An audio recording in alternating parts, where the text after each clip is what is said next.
You know, when I was a kid, like everybody, I wanted one of those Power Wheels, which is like a little electric car you get to drive around, pretending you're driving a big old car.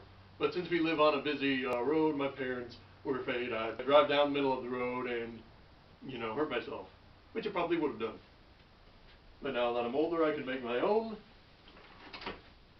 which I've done right here with the DERPMOBILE. It's got two Power Wheels motors attached to some Harbor Freight wheels with 3D printed adapters, which I'm surprised work, and a pair of solid rubber casters. Now unfortunately, because of the solid rubber casters, it can't really do any off-roading. But it can at least drive around on cement. And I control the motors with a pair of double pole, double throw switches and reverse polarity, my favorite standby. So, why don't we put it down and see how it goes.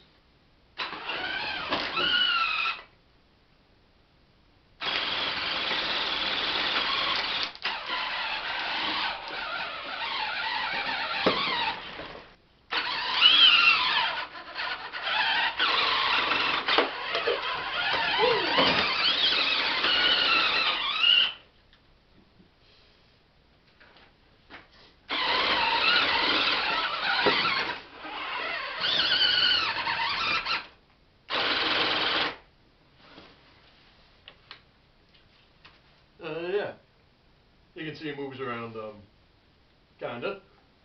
Yes, the thing is, with the PVC, I don't have anything glued, so it flops around, and as you saw in the last video, kinda breaks apart, but I'm gonna do some progressive modifications, put some of these, larger wheels on the back instead of the casters, see if that works, then put some, additional Power Wheels motors as necessary, because they're only like 15 bucks each. And then I might have a good base to put one of the use frame arms on and drive around. So it'd be kind of like that fellow who owns Mononofu, one of his bots there, which he has kids able to drive around and stuff. So, you know, I could like rent it out and it would be a lot easier than having to walk around on stilts, and people can, you know, drive around and stuff. So, if you do enjoy my content, be sure to like and subscribe, share it with others, and remember, if you're ever stuck in a situation, try switching it. Bye-bye.